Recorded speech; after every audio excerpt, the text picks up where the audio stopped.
Hey everyone, this is Chef Steven. Welcome back to my kitchen. We are going to be making some beef stock today. Now, if you're unfamiliar with beef stock, this is the base that we use for a lot of soups, sauces, stews, braises. The list goes on and on, but today we're going to be learning how to be making it from scratch. Now, this is the way I like to make it when I'm here at home. So with all that being said, we've got some tomato paste, I got some ground beef, I got some beef feet and neck bones, and we've also got some vegetables for our awesome aromatics. So with all this being said, let's get started, shall we?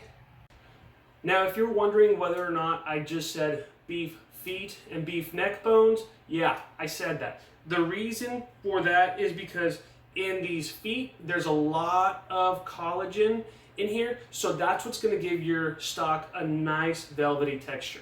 And when it cools down, it'll also start to solidify almost like a jello, if you will. Not to mention with the bones and all that, there's just a lot of flavor. So in order to get these, they usually sell them at your grocery store or your market. You can ask your butcher for some. Sometimes they have them, sometimes they don't. That all depends. But fortunately for me, I was able to get my hands on some, so I got all excited. Now the very first step to get into this is we're going to cover all this with some tomato paste. Any tomato paste will do. You can make it from scratch if you want, but today we're just going to get a little bit of tomato paste.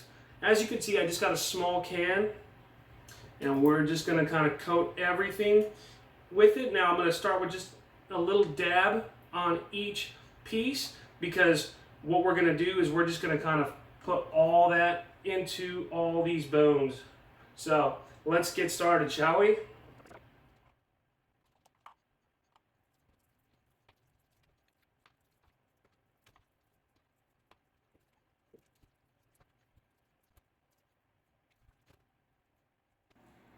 Now that we've got that all done, this is what we're ending up with.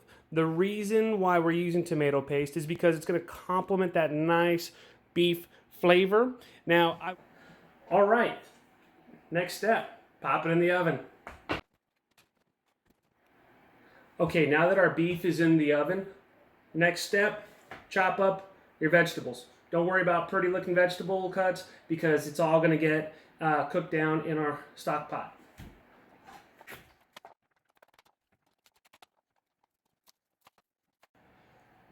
So now that everything's all cut up, as you can see, I ended up taking off the outer peel of our onion, but all we're going to do now, just drizzle a little bit of some oil over the top.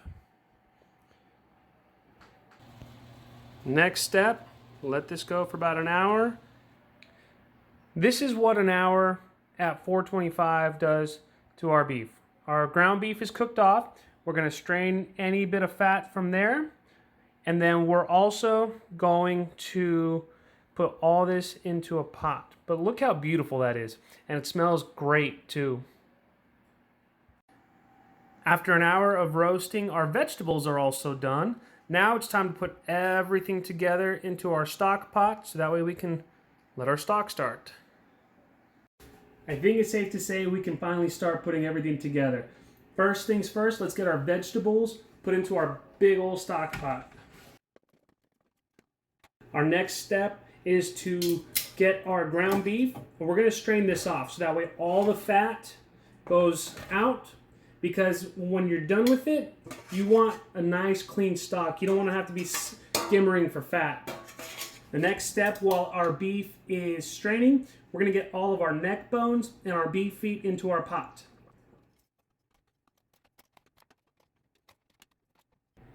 In order to get all this flavor off, I'm going to put my burners on pretty low, because this is a real thin pan. Normally, I would do something acidic to get all this flavor off, but I don't have any red wine open. I don't have any tomato juice or anything like that. So we're just going to use a little bit of some water, and we're going to scrape everything off the bottom. We're going to let that come up to a nice little quick boil and go from there. So now you can start to hear some of that sizzling. What we're going to do is we're going to scrape the bottom off, and we're just going to throw all this into our pot. Okay, what I did was I put all the baked on parts right over the burner, and it just came off real easily. So now, again, you have all this awesome flavor.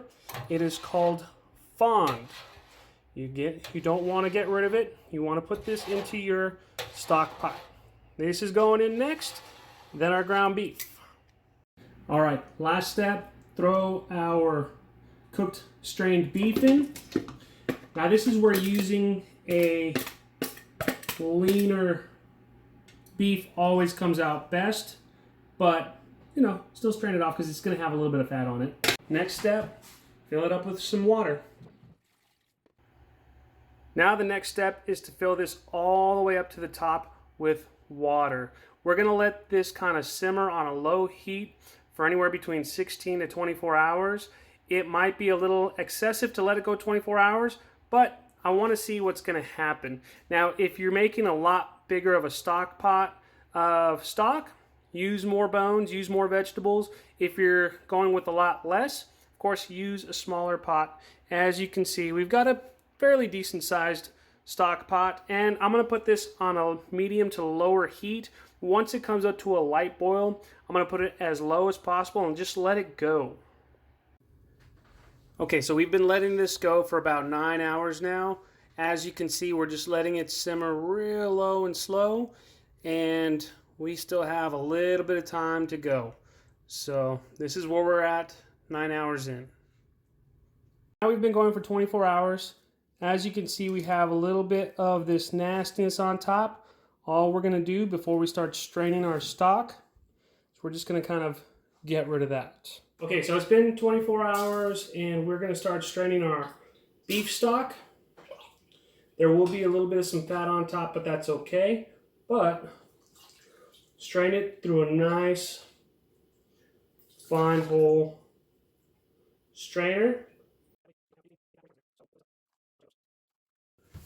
So I want you all to look at that color. As you can see, there is a little bit of fat on top. As it cools down, it'll congeal and it'll be real easy to remove. But that beautiful, rich, dark color is where it's all at. Now, of course, this will be a nice base for a soup, for sauces. There's a lot of things you can do with it, but this is where we're at, and this is how you make beef stock.